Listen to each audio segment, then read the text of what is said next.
What's going on YouTube? It's your boy G11 back at it again with another episode of the Homie Talk Podcast.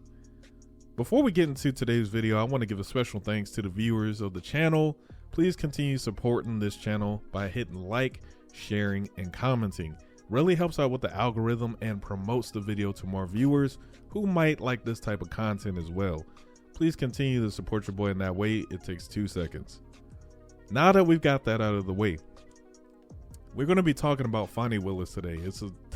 You already know this is going to be a spicy meatball, right? Here's the situation.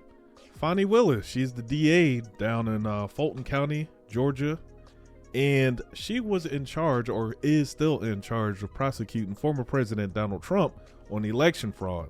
If you remember a few years ago, there was something that came out, or an audio where he's having a phone call with folks down in Georgia, and he's saying, hey, we got to find the votes. So they're trying to spin that as election fraud. Obviously, he lost. President Biden is in power now, but we got another election coming up, so they're trying to knock him out, trying to disqualify him. But speaking of that, Miss Fani Willis, she is totally under the spotlight right now. She's under the gun because of her dealings in her office. Before we even get to that, I want to show a clip from 3 years ago that, in my opinion, did not age very well. Here's the clip. So now we have the challenger. Miss Fani Willis joins us today. We've already done our extensive interview with the sitting DA of Fulton County, Paul Howard. And I'd like to begin with you with what seems like an obvious question. Why do you want to be the next district attorney of Fulton County? I believe that, first of all, I live in Fulton County. I've raised my daughters here. I'm a single mom. I'm concerned about all the issues that most citizens are concerned about. Everyone from my city and the city of South Fulton, and even below that, to north of the county. We have a real concern with public safety. The current office, as it operates, is broken. It is not going to be able to keep the citizens safe. And I think that the citizens of this county are entitled to the best and the brightest to serve them to make sure that we are safe. The district attorney's office in Fulton should be the beacon of the Southeast. It should be the absolute best office between Washington, D.C. and Miami. And right now what you have is an office of dysfunction and corruption. Now that in mind, let's kind of fast forward to today. So now we're back in 2024. Fani Willis is under scrutiny for an unprofessional relationship that she had with Special Prosecutor Nathan Wade, who worked for her. Now here's the problem. At the time their relationship started, Nathan Wade was married, and Fani had started involving like a transactional type thing. So she was paying them money and they were going on trips and stuff, and Nathan Wade was busting it down for a real one. You feel me? To the tune, I believe, of $650,000 he got paid, which is nuts, right? You look at other members on her team. I think she had another male and another female lawyer. I think they've respectively made $150,000 to $250,000 a piece, where he's making $650K. And here's the thing. I'm not going to lie. If I was approached by an older woman, let's just say a Fani, to make $650,000, and all I got to do is bust her down, I'm going to break the back off of her. You know what I'm saying? I'm putting in all the work. I'm going to make sure she's walking funny every single time. $650K is a lot of dosh, right? And it's almost a win-win if you look at it from Nathan Wade's perspective, right? You just bust it down and keep your mouth shut. Easy. So, and don't tell nobody. But for some reason, we like to tell people what's going on, or we can't keep people out of it.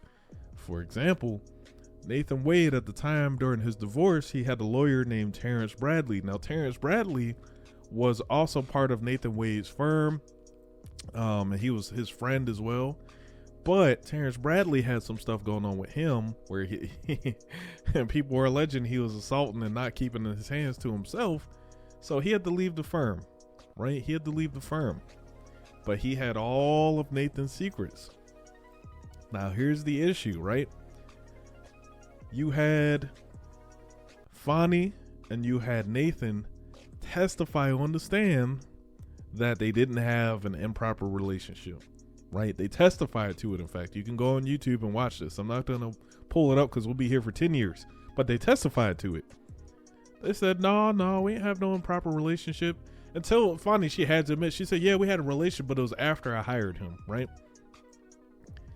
Now, here's the thing. As soon as their testimony was done, Trump's legal team filed a motion that included some new evidence. And the evidence was text messages and phone call records. Now, here's the problem. Actually, there's multiple problems. There were about 2,000 calls and 9,800 text messages between Fani and Nathan within an 11-month time span before he even got hired. Think about that. 9,800 texts and 2,000 calls. I don't even call my wife that much. You know what I'm saying? And I like my wife. But I just don't text or call that much. I don't like really doing business via text message like that. You know, it's shoot me an email or give me a call, or we'll handle it face to face. But 9,800 texts and 2,000 calls. You can't deny that that's a relationship. Even to the people that totally support Fani, you can't deny that there was some impropriety going on there, right? She went up on the stand. She gave out a lot of sass and was like, no, I ain't do, it's because I'm black and I'm a woman that I'm being prosecuted and this, that, and the other. And that's not even the case. It's your character, Fani, that's being questioned here, right? So that was the first big bombshell in this case. So it was already not looking good. The second big issue was Terrence Bradley, right? So that's Nathan Wade's former lawyer and close friend. Now here's the issue. He decided to go and run his mouth to Ashley Merchant, right? She's the defense lawyer for the Trump team that actually cross-examined him in this case, right? Now, this is kind of questionable a little bit because we're pretty sure that she honeypotted Terrence Bradley, right? He was probably trying to get some cheeks. He's probably trying to bust that down. Every black man's weakness is a white woman. You know what I'm saying? They see those blue eyes and nice firm boobies, and they want to get a piece of that, right? So he had a series of text messages between him and lawyer Ashley Merchant where he's given up all the information on Nathan Wade and Fani Willis's relationship, from how they met to when it started to what was going on in the office. Every single detail that only he would know, he gave up to the defense lawyer.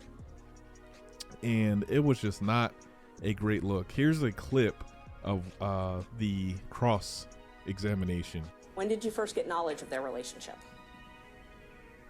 I've said over again that I didn't have any personal information where I could personally say when it started.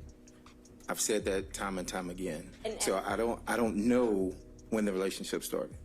And that wasn't my question. So my question is, when did you first gain knowledge? I didn't ask the source of the knowledge, didn't ask you to comment on the validity of the knowledge. I don't know how to answer that. So I can't give you a date if you're asking for a date. If you're asking me, how did I get the knowledge? It would have come directly from my client. Right. So help me understand. I think you say you can't answer that question. You don't know the date. So that's the answer to the question. But I said that 5 minutes ago. We have to make it clear. Yes, sir. Next question, Ms. Merchant. So you don't know the specific date? No. Do you know can we narrow down the timeline? Did you gain knowledge in 2019? 19, I would probably say no. I don't have anything that